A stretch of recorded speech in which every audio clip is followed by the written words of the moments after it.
Hey, what's up everybody? It's Dorothy and welcome back to my channel. In today's video, we're going to go into part 2 of chapter 25 of One of Us is Lying by Karen McManus. I hope that you guys are enjoying these videos and are ready to finish off this book because I know I am. We do only have 5 other chapters left to read, but there is 2 special parts at the end of the book that I will also make videos about. But let's get right into this video. This video may contain sensitive topics and foul language. If you do not wish to continue, please click off of the video now. You have been warned. Cooper, Saturday, November 3rd, 3:15 p.m. It's hard to evaluate exhibition games anymore, but overall, this one went pretty well.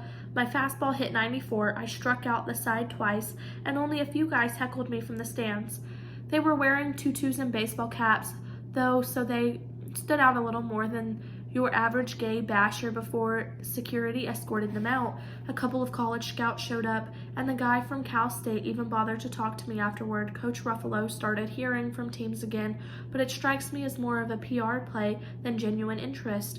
Only Cal State is still talking scholarship, even though I'm pitching better than ever. That's life as an outed murder suspect, I guess. Pop doesn't wait for me outside the locker room anymore. He heads straight for the car when I'm done and starts the engine so we can make a quick exit. Reporters are another story. They're dying to talk to me. I brace myself for when the camera lights up and I leave the locker room, waiting for the woman with the microphone to cycle through the usual half-dozen questions. But she catches me by surprise. Cooper, what do you think about Nate McCauley's arrest? Huh? I stop short, too shocked to brush past her, and Louise almost bumps into me. You haven't heard? The reporter grins, like I handed her a winning lottery ticket. Nate McCauley's been arrested for Simon Keller's murder, and the Bayview police are saying you're no longer a person of interest. Can you tell me how that feels? Nope, I can't. Or won't. Same difference. Excuse me. The hell? Louise mutters. Once we're past the camera gauntlet, he pulls out his phone and swipes widely as I spot my father's car. Damn, she wasn't lying, dude. He stares at me with wide eyes. You're off the hook. Weird, but that hadn't even occurred to me until he said it. We're giving Louise a ride home, which is good since it cuts down the time Pop and I need to spend alone. Louise and I drop our bags in the back seat and I climb into the passenger seat while Louise settles himself into the back. Pop's fiddling with the radio, trying to find new stations. They arrested that McCauley kid, he says with a grim satisfaction. I'll tell you what, they're gonna have a pack of lawsuits on their hands when this is done, starting with me.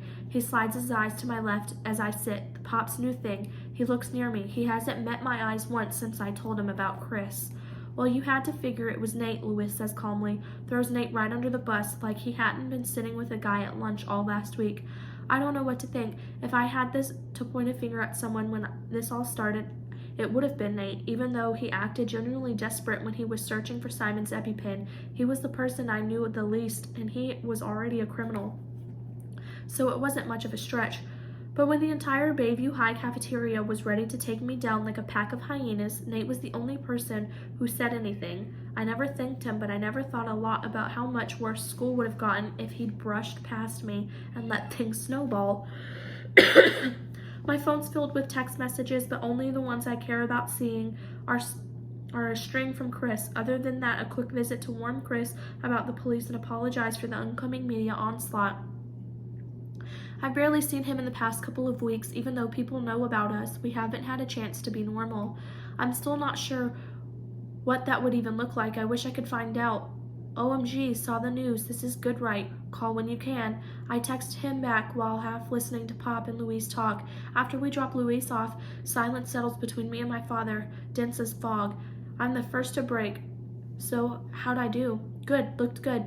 Bare minimum response as usual lately. I try again. I talk to the scout from Cal State. He snorts. Cal State, not even top 10. Right, I acknowledge. We catch sight of news vans when we're halfway down our street. God damn it, Pop mutters. Here we go again. Hope this was worth it. What was worth it? He pulls around a news van, throws the gear shift into park, and yanks the key out of the ignition. Your choice. Anger flares inside me at both his words and how he spits them out without even looking at me. None of this is a choice, I say, but the noise outside swallows my words as he opens the door. The reporter gauntlet is thinner than usual, so I'm guessing most of them are at Browen's. I follow Pop inside. where he immediately heads for the living room and turns the TV on. I'm supposed to do post-game stretching now, but my father hasn't bothered to remind me about my routine for a while. Noni's in the kitchen making buttered toast with brown sugar on top. How was the game, darling? Fantastic, I say heavily, collapsing into a chair. I pick up a stray quarter and spin it into a silvery blur across the kitchen table. I pitched great, but nobody cares. Not now.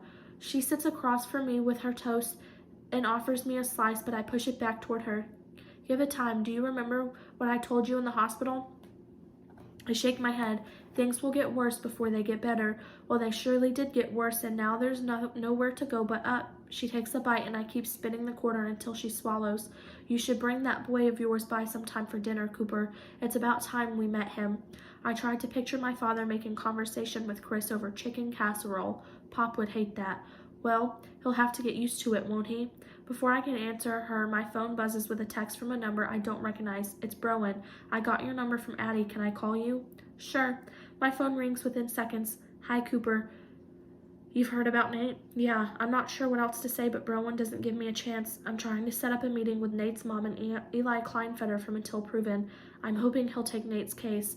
I was wondering, did you get a chance to ask Louise's brother about the red Camaro from the parking lot accident? Luis called him last week about it. He was going to look into it, but I haven't heard back yet. Would you mind checking in with him, Rowan asked. I hesitate. Even though I haven't processed anything yet, there's a little ball of relief growing inside me, because yesterday I was the police's #1 guy, and today I'm not. I'd be lying if I said I didn't feel good, but this is Nate, who's not a friend exactly, or at all, I guess, but he's not nothing. Yeah, okay, I tell Browen.